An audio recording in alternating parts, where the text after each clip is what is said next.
Thank you for listening to the Speaking Out on Sex Abuse podcast with hosts Clara and Jimmy Hinton. If you're new to the podcast, please subscribe and share so you never miss an episode. Search for us on your favorite podcast app, or you can find the podcast on jimmyhinton.org and findingahealingplace.com. Please rate our show, subscribe, and share so we can spread the word. If you would like to support us and get exclusive rewards, go to patreon.com/speakingout. Find a tier that best fits you and join as a patron of the podcast. Now let's get into the show. Welcome to this week's podcast with hosts Jimmy Hinton and Jimmy's mom, Clara. And special guests, we have with us Megan and Dominic Benninger. Megan and Dominic, hello. Hello. Hi. Megan and Dominic were mentioned in our podcast with Krista Brown, and you guys are definitely heroes of mine. You are very good at putting your faith into action. You came up with an idea to have a database within the Southern Baptist Church when the Southern Baptist Church wouldn't step up to the plate. They have all kinds of excuses for not having one. And so Megan and Dominic started BaptistAccountability.org, and that launched earlier this year. Is that right? Mm-hmm. I think it was February. Yeah, February. I think it was February. Yeah. Okay, February. So yeah, this is a recent database, and you guys, Krista actually mentioned it whenever we spoke with her on the podcast. And I think you guys now have, is it over 300 who are on this database? 475. Oh, how many? Wow. 475. 475. Wow, that's increased dramatically. But I think that might include enablers and what do I want to say? There's another category. Credibly accused. Oh, okay, yeah, credibly accused. 372 convicted, 46 covered up, and 72 credibly accused. Wow. 476. That's incredible.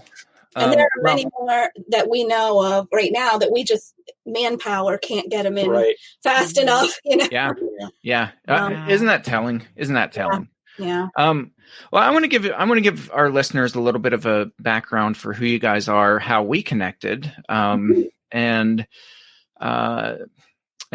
So I'll let you guys tell the story, but I'll tell our listeners. First of all, I met Megan and Dominic by when one of their church members, or former church members, I guess, because you guys have since left the church in Pennsylvania. You guys are just a couple hours down the road from us.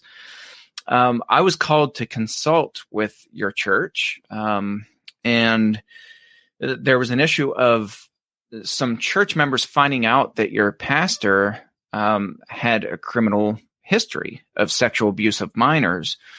The church was unaware of that, and one of your deacons had reached out and contacted me, and really against the will of the elders of the church. And so they kind of reluctantly agreed to have me consult with the church. And I did that. And when I was done, I gave my list of recommendations. When I was done, I had the very strong sense that this church was not going to follow my recommendations, which is exactly what happened. Usually you can tell. And so you guys and the other couple, which I think it's okay to say their names. They told us. Okay, good. Okay. So yeah, Mark and Nicole Saylor, very good couple. Mark was the first one who had contacted me, and to Mark's credit and to both of your credits, you guys handled everything phenomenally. I thought, from start to finish, I thought you guys were full of wisdom. There was no overreaction. There was no dramatization of the information. It was just, here are the facts, and we need to confront this, and we need to deal with this and walk the church through this. And you guys not only got radical resistance, but you started getting harassed. And I think you two especially, got harassed by church members, and were kind of painted as these people who hated the church, and you were just there to cause division. So I don't want to tell your story. No. I'll let you guys tell it. You're right. That was pretty good. And in fact, there's a USA Today story, "The Tongue is a Fire," that was written by an investigative journalist. A very good article that was written into the abuse cover-up at your former church. Yeah.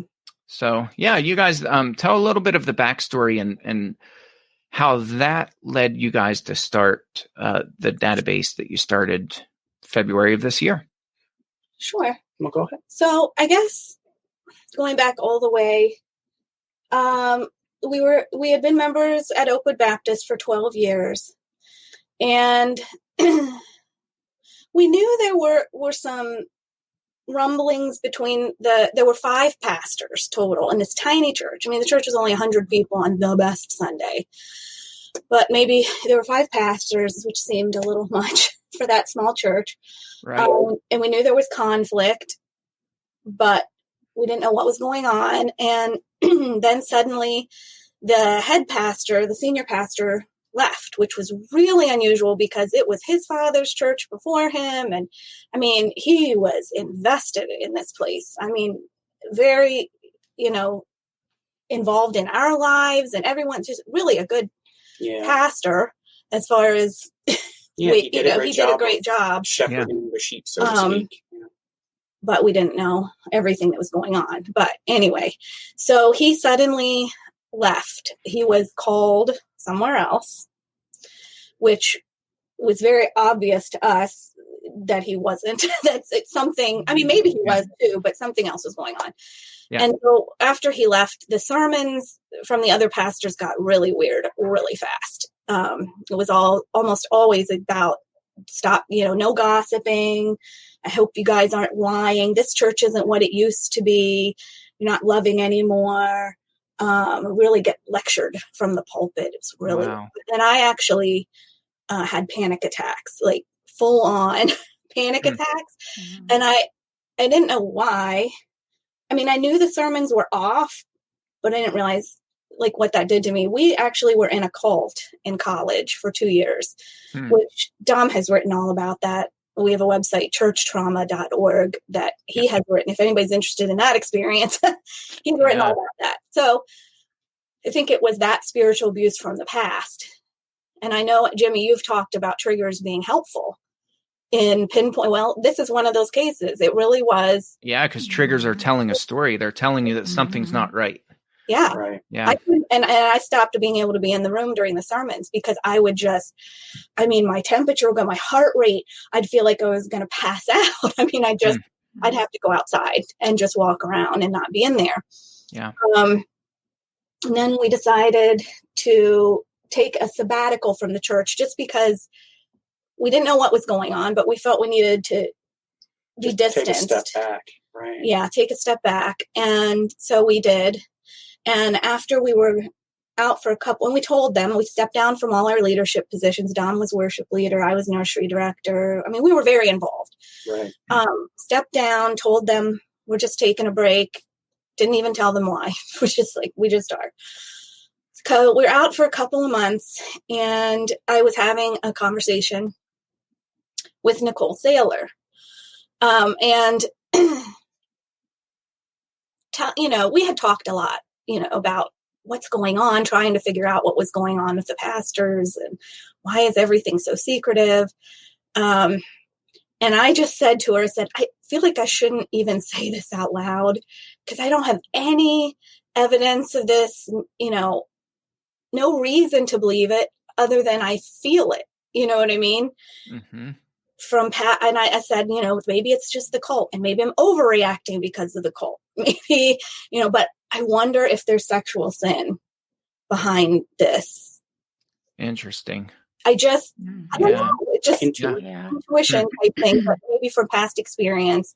Right. Because that was a part of the cult for us. Okay. Not for us directly, but I mean, there were issues of, spiritual abuse and sexual abuse in the cult that we'd come out of back in the 90s. And, symptomatically, the symptoms seemed very similar.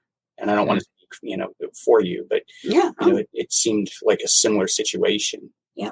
Yeah. Yeah. So Nicole said, well, do you know about Don Foos's background and conviction? She said conviction. And I said, no, what conviction? And she said, well, just do a background check. So we did. Yeah, we ran it on all the pastors. We did all the pastors. We just thought, why not? We paid the money. Yeah. Like, this is worth finding out. And we started Google searching. It was like, she didn't want to say much more right then, but we Google searched, and the first thing that came up was the revocation of his teaching license, where it declared him a danger to the children of the Commonwealth. And that was so blatantly, like, the first thing that came up when you search, we're like, how is this? Yeah. This is right here, public. Nobody knows this? Like, what? And it was the Department of Health or Education's website. Like, it was a legitimate government website. So then we were, of course, just dumbfounded. Yeah. And then we waited for the background check. And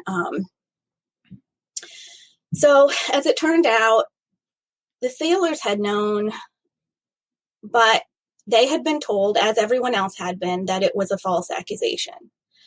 And Nicole says this all the time now, like, I can't believe that I just believed that and bought that, and, and just didn't question it further. And I think that was everyone who knew. To some extent, I give them grace in that they believed his story. He lied to them. But I think it's a good lesson for everyone that, trust but verify. Trust. Yeah. Sure. They should have, especially the pastors. When they hired him, especially when they put him in charge of the school. The superintendent of the church's school. His office was 5 feet right away across from the hall, from the girls' room. bathroom. And, he had close interactions with children. I can't say on a daily basis, but he did drive the school bus for the school sometimes. And he served as a substitute teacher at times. Yeah. And there was a letter that the head pastor that had left had written a 5-page letter, which we, by the way, published on that church trauma site. If anyone wants to read it, it is mind blowing. I don't know if you read that, Jimmy. Yeah, that was actually, I don't remember who had sent that to me, but when I consulted with the church, that letter came back to me after the consultation. Within a few days, I had received that letter. Yeah. And part of my recommendation was, because of the interactions that he had and accusations that he had. That was it. While he was superintendent. These were current accusations. Right. I said, this is absolutely reportable. Right now, this is reportable. And I said, and by the way, I'm a mandated reporter. So regardless of whether you guys report or I report, somebody's making a report after the consultation, So, and it was reported. And we actually had reported before anything, as soon as we found out, pretty much, we reported to Childline, but nothing was done with that because we didn't have the letter at that point.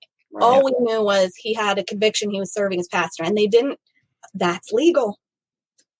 Yeah. So they did nothing with that.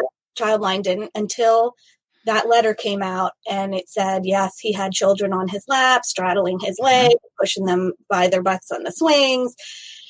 He had an accusation with a mentally handicapped young woman at the school. It just goes on and on. Yeah, you lift the rock and there's all this stuff under the rock, and you're like, what is this? And, we immediately had started researching everything we could on the topic of, sex abuse in churches. And we found your stuff, which was why we knew to even what to do. Yeah. Thank you for that. Otherwise we would have been lost. No idea. What do you do with this? And, I was a former board member, and, I reached out to other board members saying, look, do you know anything about this? And I didn't want to just come out and say, do you know anything about blah, blah, blah, and ABC? Do you know of any allegations or any, criminal charges? Oh, well, I heard rumors, but we never did anything about it. And that was by and large the response from those that did know. They either believed it was a false accusation or it was just rumors. And so no one, did anything about it. And I mean, I reached out to my sister who at the time ran a daycare in Pennsylvania and, just bounced the circumstances off her. Like, is this, she said, this shouldn't even be legal. Like, how is this even possible? Right. That, someone convicted of child sex crimes is in there with children without a background check. And, our panic, was ramping up. And, we started to ask hard questions of church members, church leaders of, this isn't right. This is potentially, this with mandated reporting laws and is this at the very least legal and right? And then, the benchmark of Christianity, right? I mean, should we do the bare minimum of what's legal or should we go above and beyond that to protect children and to protect congregants? I mean, we were just so blown away on every level with the whole circumstance. Well, and I wanted to say too, I just wanted to point out the sailors turned around right away. Like they got it. They're like, oh my God. They absolutely got it. They got it. They turned 180, did all the right things. And we actually said to them, well, we're not at the church. We haven't been in the church a couple months. We're kind of not even there. And we just wanted to wash our hands of it, actually. We were just like, you deal with it. It's your church. At this point. But that's not how it turned out at all. It didn't work out. We got very involved. But they did kind of take it on in the beginning, went to the leadership, laid it all out and said, Megan and Dom found this out and they're already talking to some people about it, which they freaked out then, of course. And they, emailed us right away. Or did they email it? Yeah, they emailed us asking for a meeting, right? I don't recall. I think they initiated it. And then we had a meeting with them the very next day. That was unbelievable. Sure. Yeah. I mean, you heard every excuse that you could imagine. There were theological rationalizations of why this was okay. God forgives anything. He's been washed. He's, Yeah. And, well, everyone has sin, would you want your sins put up on the bulletin board, at church? And, and there were Sandusky, don't forget. Oh yeah. The Sandusky, that was a rationale. Well, this wouldn't have been a big deal except for, Sandusky and the laws changed. The law, wow. Almost kids like these days, that shouldn't have happened. Oh, and kids these days need to know everybody's feel like business. They need to know everyone's business. Like because of the internet, you guys feel, like you're privileged to everyone's information. But in our day, we didn't, ask questions like this. People's past was their business, But turned out one of the men who was primary in that argument actually had his own accusation. We found out then. Oh. I'm not sure if you knew about that whole. No, I didn't. Tell you that story sometime. Yeah. Wow. There's so many layers to this, and to be in this meeting, and to hear all of this, and it was, our goal was, you've got to air this out. You've got to be transparent. You have to tell the truth about everything, on this circumstance, because, this is problematic on a lot of levels, from the legal side all the way to, is this right from a Christian perspective? I mean, there's so many things wrong with the situation. Yeah. And go ahead. I think this is an important detail too, and you guys will know who I'm talking about. I don't know names, and that's not really my point here anyway. But somebody who was on the elder board is or was in law enforcement, and he was the most adamant in saying, he looked at me and said, "I will stake my job on it that there's nothing reportable, that this was all in the past, that there's, he's absolutely no threat and we need to move on." And I thought, this is dangerous. You represent law enforcement, and these people who don't know the law are looking to you as an example, and you're setting a really bad example. And of course, nobody else is going to question him. So, I felt like that put everybody who was in that meeting, except for me, it put everybody else at a disadvantage, because I don't care if somebody's a cop or not. I mean, the law is the law, right is right, wrong is wrong, and you just deal with it. But most people do trust cops, and think they know the law. It's a flaw, right? I mean, we assume people in authority, whether it be a pastor or a police officer, that they are good and that they are doing what's right. And unfortunately, that's not always the case. Yeah. Hmm. Yeah. So that meeting was interesting.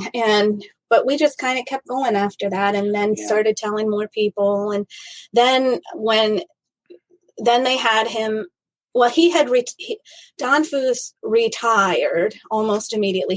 He went on a missions trip to the Philippines, and on that trip he scrubbed the website and all the kinds of stuff. That was weird. But then when he came back, he retired with no explanation. But of course we had kept talking. So then the gossip got so bad that they had to have him confess to the congregation, but it was only because of gossip. He should not have had to do that, so he confessed in front of the congregation to about a tenth of what happened. I don't know. Very much, very minimized. I mean, we were gone by that point, right? I mean, but from the sailors and people who were still there, right? It was very minimized, and and it was very expected that everyone would forgive him. They had prayer. Asked people to come up and lay hands on them and pray. Some people did, some people didn't. And I know one person in particular I've talked to said that, she did not go up. And so when it was over, he actually targeted her, came right up to her and said, "Are we good? Can I have a hug?" Just, wow. Very forced. I mean, it seems like it was very forced. Again, to be fair, we weren't there for that meeting. Yeah. But it was really bad. Yeah. And then, go ahead.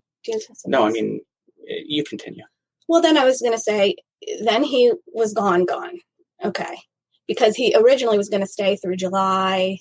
He was going to retire, but he's going to stay 3 months, whatever. And they did talk about a severance, although that didn't happen. Thank goodness. And then this part of the story to me is a really important part. The involvement of the regional, it's not a state association, I guess. It's the Keystone Baptist Association. So it was, an overseeing organization, although in Baptist churches, right, every church is autonomous, so they can't do any discipline. And I had called him early on, and he said, the only thing I can do is if the pastor asks me, I could act as a mediator, but they'd have to ask me. I'm like, well, if all the pastors are doing what's wrong, what do we do? Right. Yeah. There's no accountability whatsoever. Yeah. And he said, well, if you want, I can call them and ask. Well, anyway, nothing ever came of that, but he ended up becoming the, interim pastor for a little bit, for a little bit, until they brought in an outside organization, which was a joke too. But this man who was the director of that association had known, it turned out, before Don was ever hired at Oakwood, he knew that he had a background. He didn't do a background check either, but he believed the story, that it was a false accusation. And when the reporter asked him, did you ask questions? Did you ask anything? And he said something to the effect of, no, I don't like to put unnecessary things in my mind, almost as if my mind is pure. I don't want to hear, anything that would. Poor little guy. Yeah. Meanwhile, children could be being raped, but at least your mind was pure. Yeah. That was really concerning to me. And that's quoted in the article. That's quoted in the article. He did, speak to the USA Today, and it's mind numbing. And from there, like, we didn't see or hear a whole lot, but I think the next experience we had was when we learned that he had moved on to another church and was preaching there. Don Foose had moved on to another church. Yeah. So much for retirement, huh? And and that was just 20 minutes down the road, also under the umbrella of this Keystone Baptist Association. Yeah. And so they, just moved and the only person that knew we reached out. That ended up being a big thing because when we found that out, I went scorched earth. I'm like, this is unbelievable. And I did a big Facebook and Twitter posts and said, please share. And I remember that. Boy, did we get in trouble for that. Yeah, because we took different approaches. Like you took, that approach. I did. And, I took I'm going to send a letter or an email if you'd rather to because Foose was like a guest speaker. Like it didn't appear he was on staff, but, I sent an email to the leadership of that church and make just sure said, they look, knew. this is what happened at Oakwood. And our heart, our goal is, I don't want this to wreck your church like it wrecked Oakwood, because they literally went from 100 people down to maybe 10. Mm-hmm. Like it was such a chaotic mess. Like the whole board resigned at Oakwood. All the church leaders left. Not all, almost all. Well, resigned as leaders, pastors, if you will. Yeah. And, it was a mess. And what did that do to the congregants, and I didn't want that to happen for this church. And so it turned out that the associate pastor and the children's director didn't know, because Dom, and this is, I think this is a good thing we learned from this, and that we have kept now in everything we've been doing. Always email groups of people, because if you email just the pastor, they can bury it. And I think that was the best thing we had done in that situation. We thought through a little bit, but we didn't realize how good that actually was. Yeah. Because that pastor did know, I think. I'm not real clear on what he knew, I don't know. But the associate pastor and the children's director did not. Definitely did. And that made a difference. And then, anyway, it was months that Nicole and I were back and forth with the there's another state association, Baptist Association, and Keystone. Anyway, we were back and forth with people trying to say, shouldn't he notify his church? And they're like, well, all we can do is suggest it. Okay. The autonomy. And they're like, we can't tell. And I'm like, well, in a Baptist church, supposedly the congregation are the decision makers. They have the most power. Right. I said, so why then, if the congregation are the decision makers, they're the ones that need the information, not the pastor. Right. They still were like, well, we can't do anything. You can, but we can't. And we're like, so we keep putting our families at risk because we have people coming after us. You know? Yeah. We're the ones that have to do this, not the Baptist associations, not the Southern Baptist Convention so anyway, it ended up that what made the difference in the end was I finally got fed up, and I just one day was very. And this was recommended by Boz. It was. So it was. You were Jesus in the temple, overturning tables. Okay, it was. But you're right. But Boz recommended it. So that's our disclaimer. He had recommended it with Oakwood, and we didn't do it there. Okay.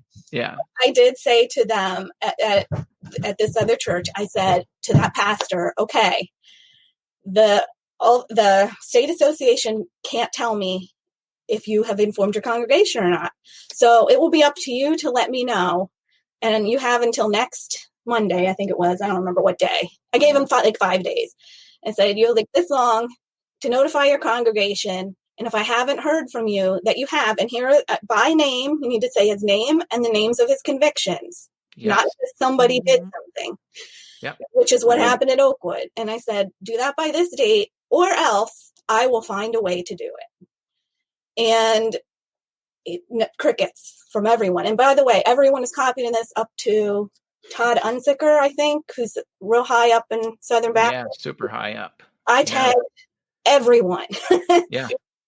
Crickets. No one said a word until the night. You gave him till Monday. Whatever I gave him. It was late Sunday evening. Yeah, late Sunday evening. He finally emailed and said, everyone has been notified. And I said, can you verify by name and he said yes. And then I did have a woman, because of my Facebook post, that I was in touch with her from that church. And so I verified. She had 3 kids there. She was ticked. She was in the article too. And she did verify to me. She said he came to her house that afternoon and he must have told people in person, I guess, but he had told her that afternoon. So she said, yeah, I think everybody does know now. But that's what it took. It took just saying, if you don't, we will. Yeah. Isn't that a shame that you have to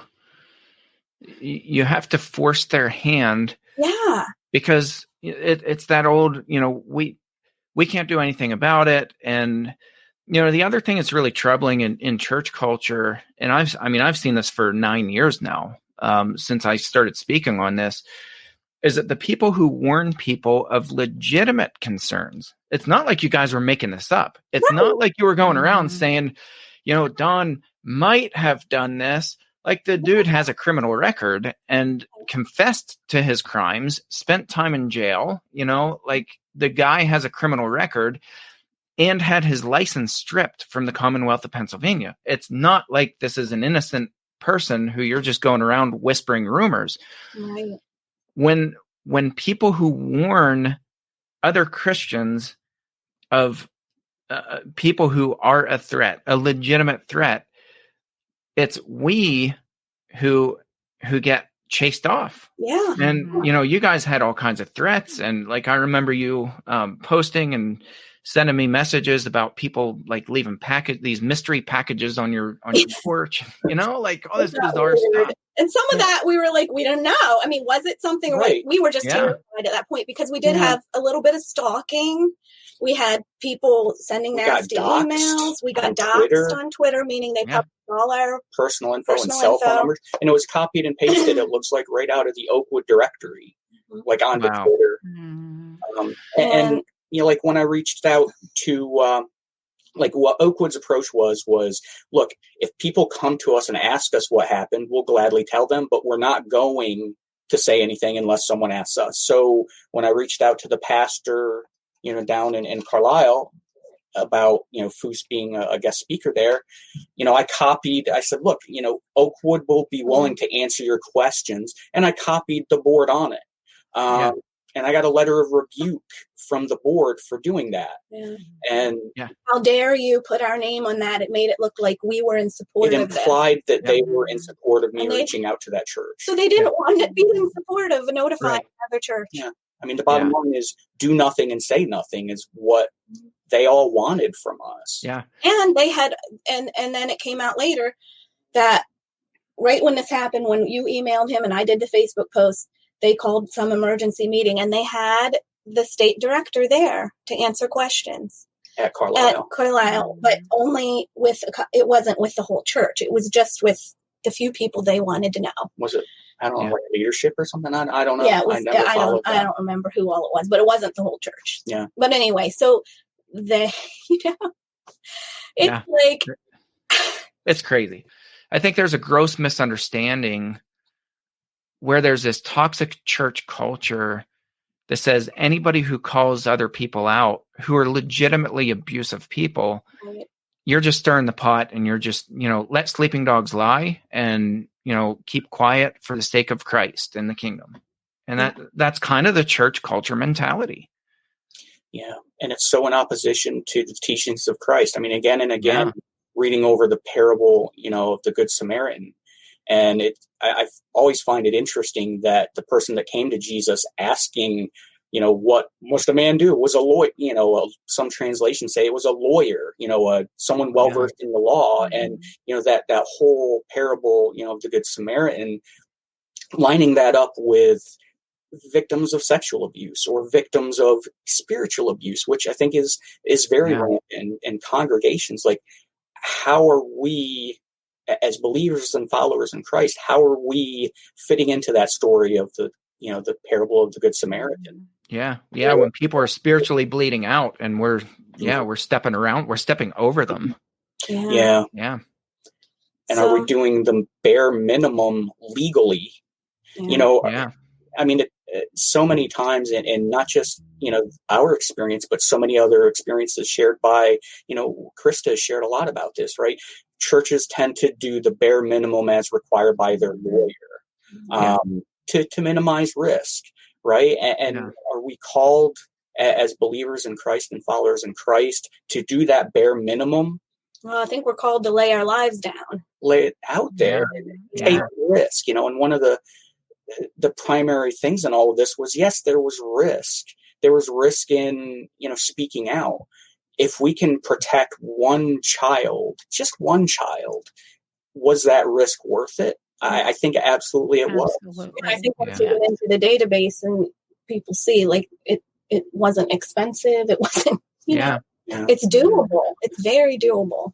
Well, I think we can take a break here, and we'll split this into 2 episodes. But I want to get into the database and talk about that, because I'm intrigued, and I know we had a lot of back and forth emails prior to you guys launching this, and you guys made this happen really quickly. Our listeners needed to know that this wasn't like 5 years of planning this out. You guys made this happen really, really quickly. So. Anyway, our listeners have the backstory in this episode, and we thank you guys for tuning in, and we'll catch you next episode. Thanks again for listening to today's episode. Thank you to our patrons who make the podcast possible. If you found it helpful, please follow on Spreaker and search for the Speaking Out on Sex Abuse podcast in your favorite podcast app. Be sure to hit subscribe and rate the show. If you believe in what we do, consider supporting the podcast by becoming a patron, and check out the cool rewards our patrons receive. Share with your friends and tell the world. Join us in speaking out on sex abuse so we can change the tides and prevent abuse.